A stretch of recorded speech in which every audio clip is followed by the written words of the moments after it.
What if I told you that you can turn your biggest weakness into a superpower and grow your company? Welcome back to my channel. My name is Erkka Suvanto. Many of you call me EJ.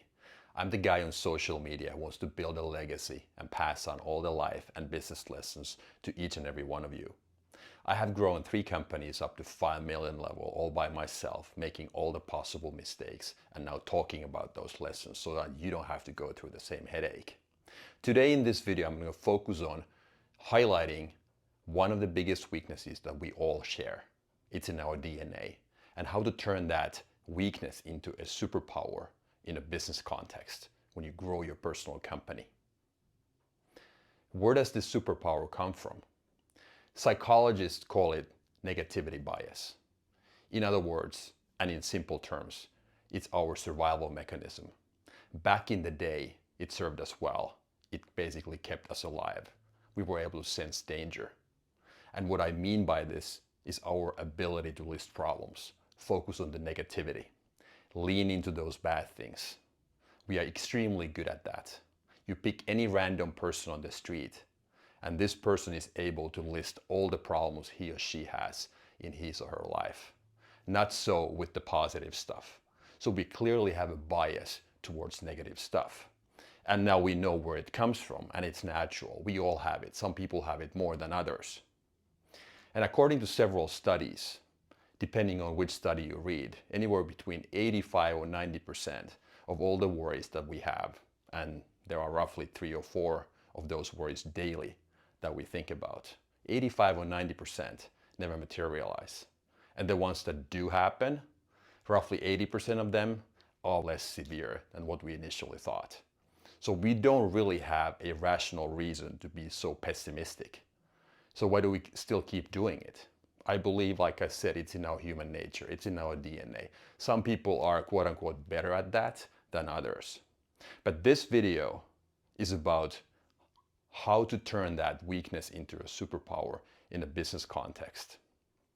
Me personally, I used to be one of those people in the past who thought that worrying about stuff was actually a good thing because I was prepared. But in reality, in hindsight, if I analyze myself back in the day, I wasn't just ready. I was afraid of losing. And when I started losing, facing adversity in my business and in my personal life in many ways, I actually understood why losing is so important. Because with losing, I get humility. And when I'm more humble, I start to be more grateful. And with gratitude comes happiness. And that's the journey I'm on. And I'm such a big believer in that concept. And it took me a while to understand how I can now combine my ability to worry about stuff and lean into negativity, so to say, and turn that into a superpower when it comes to building a business or growing it. And when I started reading the late Charlie Munger's thoughts and his book, he talks about inverted thinking. And this is actually a beautiful concept. And Charlie, as a very smart man, was able to understand that human psychology, that negativity bias that we mentioned in the beginning, is actually a good thing when you know how to weaponize that in a positive manner. And now I'm going to show you how to do it. This process that I talk about, that Charlie Munger introduced, is called inverted thinking. The whole idea is to take your ultimate goal first. Let's say I'm a coffee shop owner and my ultimate goal is to grow my business. Let's write that down. So I want to grow my business, grow my coffee shop. The step number 1 in this process is to actually do the exact opposite. And this is where we lean back and start using that weakness that we mentioned in the beginning. So the step number 1 in this 3-step process is to do the exact opposite. So I'm going to start listing all the things that I would start doing to actually destroy my business. Sounds really ridiculous, right?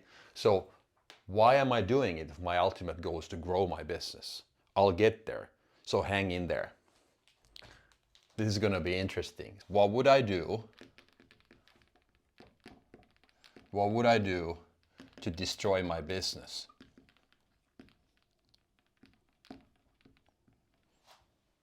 The first step here would be that I would offer poor customer service. Poor customer service. The second thing I would do, I'm just going to give you guys a few, like maybe 4 or 5 topics here, just to give you an illustration, an idea as far as what we are talking about. So first one here is offer poor customer service. I would keep my shop dirty. I would offer poor coffee, poor quality coffee. I would stop all marketing activities. And number 5, I would overprice everything. These are just examples, but probably pretty close to the reality if I wanted to do it. So I'm starting with my ability to list a lot of problems. What is it I would do if I wanted to destroy my business? So I'm now at 500K a year level, but I want to take it down to 0. List all the actions that you would do to get to that bottom line, going from 500K down to 0. Even though my ultimate goal, yes, is to grow my business. Let's separate the two. Okay? So then the step number 2 here is that I'm going to list all the actions. Okay? I'm going to change the color so that we can see a little better. Let's do red. So under 1, offer poor customer service. I would ignore all feedback.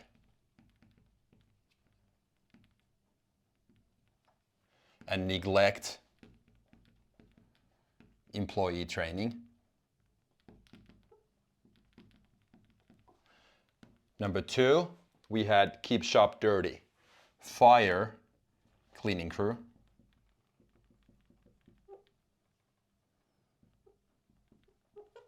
Stop cleaning. Pretty terrible things to do, right? But effective if you want to destroy your business. Number 3, offer poor quality coffee. Focus on low cost only. Number 4, stop all marketing. Fire marketing agency. Stop all internal marketing. And number 5 was overprice everything. Double pricing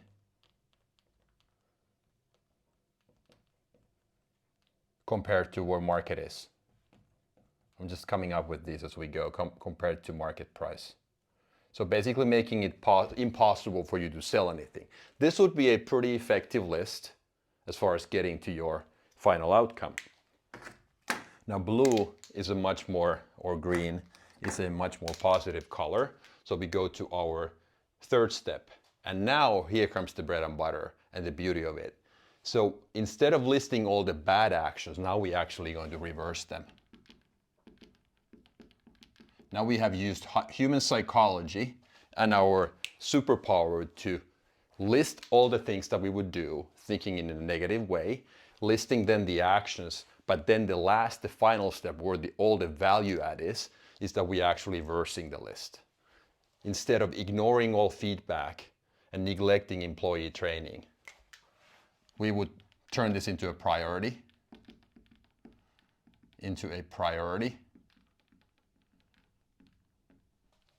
Focus on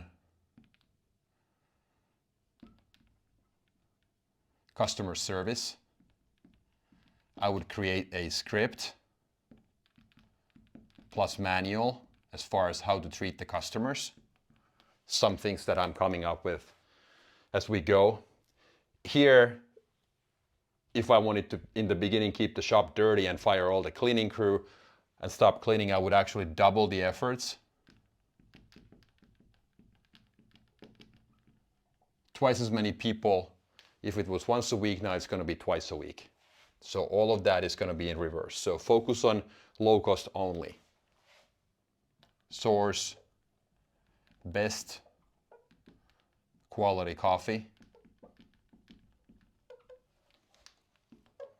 Number 4, fire marketing agencies, stop all internal marketing, double marketing budget, and then start social media. Start social media and local events just to make sure that everybody knows we exist. And we would do this for 4 hours every day. Number 5, double pricing compared to where the market is. What we would do here is that we would make sure that we have competitive pricing. And we would want to make sure that our value exceeds price, which is when we create goodwill. This is extremely important, which we have talked about in the past as well. So you have value, which always has to exceed your price so that you have repeat customers. People give you 5-star reviews. This is our goal as well. So value is what we have. So price is actually below this perceived. Actually, I'm sorry, the other way around, of course. So value is greater than the paid price. This is how we actually come into the same conclusion of how to grow my coffee shop business. Okay, one might ask, why didn't we just start with this list? We didn't start with this list because this way we get a completely different list most likely, instead of just trying to list the solutions. And oftentimes our mind is much more limited when we jump into that positivity right away. But if we do the inverted thinking strategy, like Charlie Munger has introduced successfully in the past, we would actually start with the negativity bias, something that we are really good at, listing all the possible problems. Now we don't have to worry about being positive here. And then we actually go more detailed into the actions. And then in the final step, we reverse them. And then this becomes, of course, more detailed. These are just 5 highlights here. But this kind of a list would then actually become your to-do list or your go-to list for growing your business. This was the whole purpose of today's video. So sometimes it takes different measures, different actions to get to the same outcome. Using our superpower to be able to list problems and then turn those into solutions later on is actually something that we can all try. It's called inverted thinking. Thank you for watching, and I'll talk to you next time.